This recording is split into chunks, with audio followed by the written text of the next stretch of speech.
All right. Hey, everybody. Welcome to this episode of the Podcast Engineering Show. This is a little goodie bag episode that I do for you every other week. I basically summarize about 10 or 12 of my daily goodie blog posts on all different topics, and it's really a lot of fun. Barry, are you up for that today? Sounds good. Okay. And these daily goodies are from July 5th through July 17th. And of course, you can receive these daily goodies via email every day, or you can receive a weekly roundup email. So, and if you're new to the show, every other week I interview someone, and then in between weeks I do these daily goodie episodes. So, hope you enjoy it. Everyone seems to really love it. And of course, well, not of course, but I got my my new announcer guy. He's coming back to work finally. He disappeared for like a month, but he's back. He's going to show up here and do the announcements any second. Oh, all right, here he is.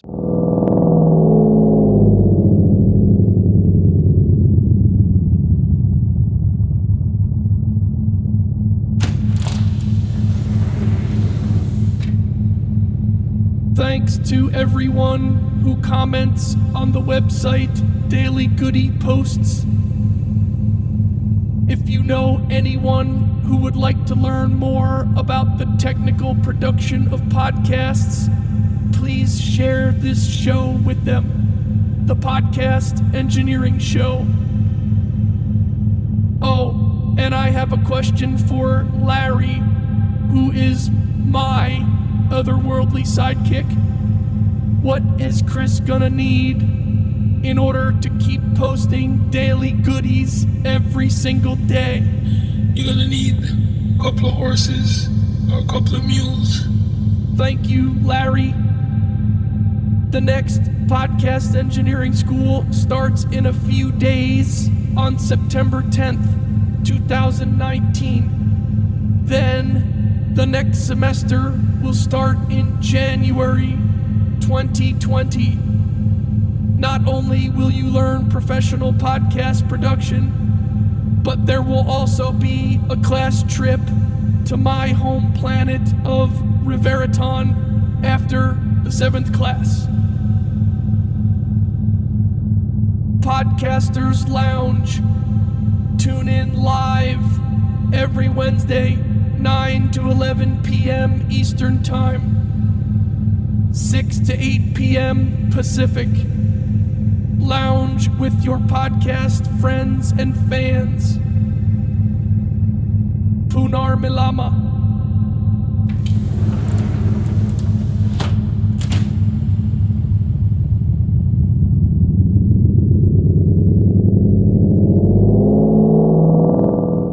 All right. That was my new announcer guy. And as I mentioned last time, he doesn't like to come into the studio. He likes to land in my backyard and just get out of his ship and do the announcements. And then he just gets right back in and leaves. He's a very, cautious worker. He doesn't want to do 1 ounce of work beyond what he needs to do. So anyway, but he's a really good guy. And I didn't know he had his own little sidekick, Larry. So Barry, what do you think about my new announcer guy having a sidekick named Larry? Wow, man. Wow. Right? Oh, man. Wow. Right? He has his own sidekick. All right, well, let's get to these daily goodies. As I mentioned, we're going to start on July 5th, the July 5th post, which was a Friday audio poll. Yes, and the question was, or the poll question was, when producing podcast episodes, how often do you use compression on individual participants' tracks, excluding music and sound effects, etc.? Okay, so how often do you use compression on individual tracks? The choices are never, very rarely, on about half the voices, on most voices, which is around 8 out of 10 voices, and always on every voice. And so guess what the results were? The results, it was a tie between always on every voice. That was one winner. And the other winner, which was a tie, was on most voices, around 8 out of 10. So it's pretty interesting. That means most people are using a lot of, using compression on mostly everyone's voice out there, which is good because people's voices need compression. All right, the next post, next daily goodie from July 6th. Multiband exciter. Yes, I actually use a multiband exciter in my mastering step to add a little bit of smooth clarity to the high frequencies, and it adds a little smooth warmth to the low end. And the key word, of course, is smooth because that's what exciters do. They add some pleasant sounding harmonics instead of just boosting all the frequencies like an EQ would. And the multiband exciter I use is the one inside of Isotope Ozone 8. So that's a nice little subtle trick that really helps a little bit. Of course, it's not necessary, but it just makes everything a little nicer. Okay, next daily goodie. Developing your pitch to potential podcast editing clients. So this is for the folks out there who want to, they want to start editing podcasts for clients or edit for more clients and make more money. I'm not going to go through the whole post, but you just got to be clear on what you're looking for and what kind of clients you want to bring on. Are you the cheap option? Are you the expensive option? Are you somewhere in the middle? A lot of people are looking for podcast editors, and there's a lot of editors out there. So you kind of have to handle. You have to talk to the potential clients like a professional. So first of all, you have to make your expertise known. Okay, you can't just be some kid in his basement wearing boxer shorts, right? You have to have some expertise, and then you need to find out what they want in detail. This is the mistake everyone makes. They're like, oh, someone comes up to them and says, oh, I want someone to edit my podcast. And then the idiot podcast editor says, okay, I charge $50 an episode. Well, that's stupid because you don't even know what they want. So you have to know what the client wants. So you got to interview them, grill them about what do you want exactly. And then once you know exactly what they want, then you can give them a price, right? All right. And then also I talk about not having a desperate attitude. That's one thing that drives people away. If you're too desperate for clients, nobody is, people respect you less when you seem desperate. So don't be desperate. Be a professional. Be confident. All right, next one, Monday Giggle. I remember back in audio school when the teacher encouraged us to be creative with regards to recording unconventional audio to include in the production of a song. So, they would break us into small groups and you would produce a song, record all the instruments and mix it and everything. And they always, the teachers always encourage us to record some unconventional audio. And then I swear to God, every single team on their own came up with the idea of including an actual toilet flush in their song, right? And every single team had to run the mic cable across the hall into the bathroom and point a mic at the toilet and then flush it. I swear to God, it's like everybody did that. I don't know. It's like, I think we were just young and into, trying cool stuff and being a little wacky. So we all, it's almost like every team recorded a toilet flush. So my question to you, when's the last time you recorded a toilet flush? Okay. Mine was in 1992. Okay. The fall of 92. All right. Next one. What is phase? Oh boy. You know what?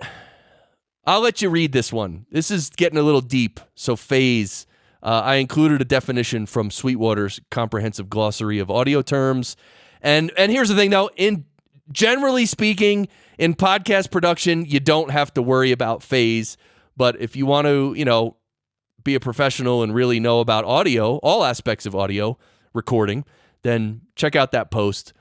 Obviously, you can find all these posts on podcastengineeringschool.com and click on the Daily Goodie on the top. All right, next one. Electro Voice RE320. Used by many podcasters, including Dave Jackson, John Buchanan, and many more. The RE320 is an outstanding microphone. It's a broadcast cardioid microphone. It has a nice, strong, high output level. So even if you have a cheap little preamp, this mic works well with cheap preamps because it has such a good, strong output. And it normally costs around $300, has a lot of clarity, has a lot of high-end clarity, and it actually has less, fullness than the RE20, the more popular RE20. So the RE320, has a little more clarity, but less body, less, fullness. And it works really well for lots of people's voices. The next daily goodie was the Podcasters Lounge number 22. So I don't know if you tune into the Podcasters Lounge. My announcer guy, he told you about the Podcasters Lounge, a little live stream I do every Wednesday. All right, next daily goodie, setup time. Okay, one scenario that will stress you out a lot is when you have to rush to set up your equipment because you have to call your guest on Skype in like 1 minute. Here's good advice. Start early. Start setting up for your recording session well in advance of the scheduled time. Give yourself time to just be lazy and kind of slowly set up your session. I'm telling you, it's way better to do it under zero stress than to try to wait till the last minute and then run around like a crazy person. So start early. Give yourself plenty of time. That's just the best way to go. Because the other thing is, if problems come up, and quite often problems come up, you'll at least have time to solve the problem. If something comes up in the 15 or 20 minutes before you're supposed to do a session. All right, the next post was it was my last one, another Daily Goody episode. So, by the way, if you like these Daily Goody episodes, share them with other podcasters or other podcast producers. Just say, hey, listen to this. All right, next one. Friday audio trivia. This was from Friday, July 12th. Okay. If someone is going to record audio in a room that has an air conditioner running and creating background noise, which of these techniques will minimize the air conditioning sound the most compared to the level of the person's voice? Okay. Number 1, angle the mic away from your mouth a bit. Number 2, use 2 pop filters or windscreens. Number 3, speak in a soft voice for the entire interview. Number 4, get really close to the mic when speaking, like 1 inch away, and be sure to use a windscreen to reduce the plosives when you get this close. Number 5, make other small noises to drown out the air conditioner noises.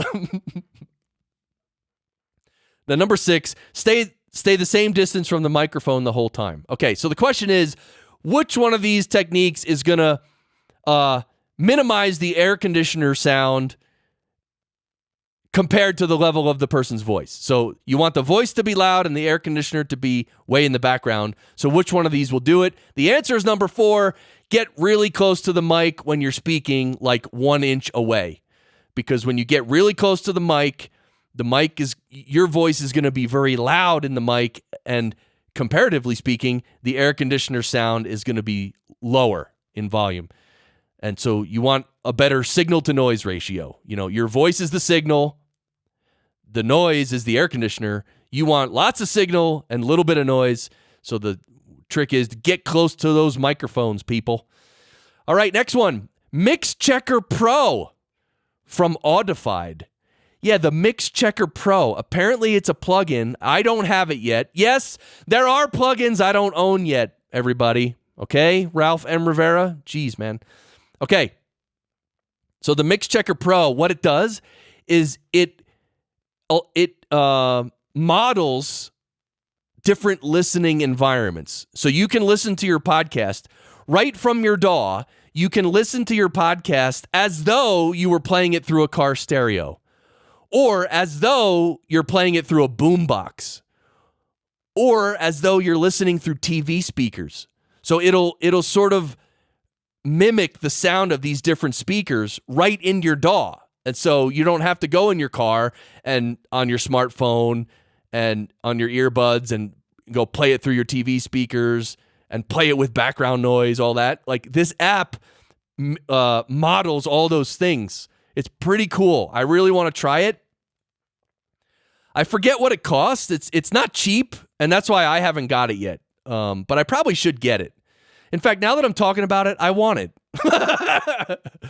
Barry, right? Yeah. Oh, wow. Forget it. Awful. Awful? What's awful, Barry? All right. Anyway, my plug-in addiction? Okay. Next daily goodie. Calendly integrates with Zoom. So Calendly is that it's a booking service. Like you sign up for it and you give people a booking link and they can book an appointment with you right on your calendar. That's what Calendly does. Apparently it integrates with Zoom, and a lot of people record their podcasts with Zoom. So what you can do, and I don't know exactly how it works. You can read the post for a lot more details here. But when you invite someone to be on your podcast, they can book it with the Calendly link, and a new Zoom recording session's automatically created, and the link to join the session is automatically included in the Calendly calendar invitation. So they're integrated. It makes it real easy. It's pretty cool. If you use Calendly and or Zoom, check that out. It's a pretty cool integration. All right, next one. Echo cancellation in Zencastr. All right, so Zencastr, I still use that quite often. I still really like it. It's been behaving well for a long time, 1.5 2 years. So I like Zencastr. I also like Squadcast. Those are the two I like the best. But in Zencastr, they have echo cancellation. So what that means is if you do have to connect with someone who's going to just be listening through their computer speakers, right? If they're not going to wear headphones or earbuds and they're just going to play the sound through their computer speakers, then you need the echo cancellation. And actually, I tried it for the first time in a long time in Zencastr, and it actually worked really well. Normally, if people don't have headphones or earbuds, I normally just call them up on Skype, do it that way. But then I was like, you know what? I'm going to try the echo cancellation in Zencastr, because I sort of forgot about it. Because not many people join without headphones or earbuds, right? It's kind of rare these days that someone just wants to talk directly into their laptop. Still happens, but it's rare. So anyway, I tried it in Zencastr, and it actually worked really well. I was very happy with that. So we were able to get a good quality recording, and it did the ducking thing, well, which is the echo cancellation, but it's okay. All right, next one. Second to last one. Checking balances at low volumes. And no, I don't mean your checking account balance. I mean the balance of your mix, the balance of voices compared to each other, the balance of voices and music. So one of the great ways to check the balance of your mix is to listen at low volumes. So when you're working on mixing the episode, you can listen at normal volume and pull everything together, use some EQ, compression, do all your stuff, get the levels, balance things as best you can. And then the trick is turn down the volume of your speakers like a lot.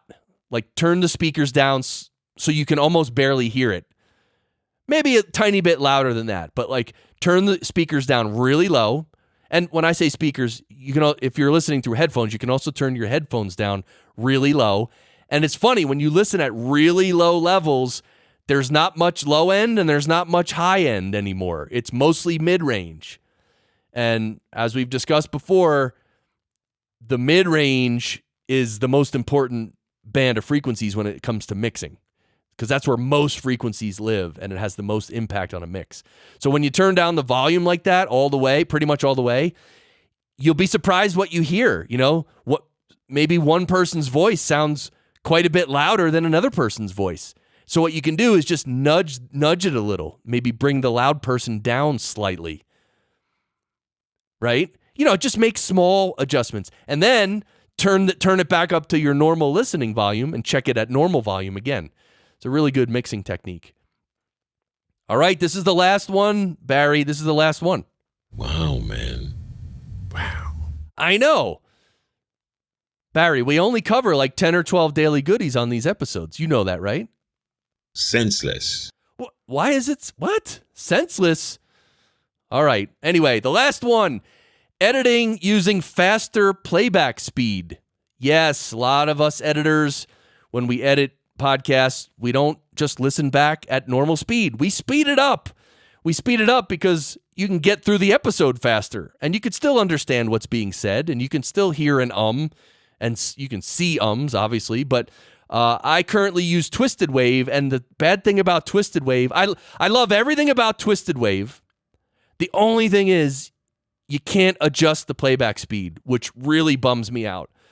But I live with it. I have to deal with it. Anyway, check out the post. Chris Webster says he uses Audition, and he pretty much 1.5 times speed for detailed editing. That's what he listens at. And Brittany Felix, she basically edits at 2 times the playback speed. So, which is pretty cool. So, all right, well, that's it for this Daily Goody episode. We'll be back next week with an interview. I really hope you enjoy these Daily Goody episodes. And of course, if you have any questions, comment on the Daily Goodies or send me an email through the website. You know the website, podcastengineeringschool.com. If you have any questions about production, seriously, just ask me. I'm here to help. I love doing this. I have fun doing this. Thank you for listening. And Barry, what is your favorite part of the frequency spectrum? The bottom. All right, we'll leave you on that note with the bottom. See ya.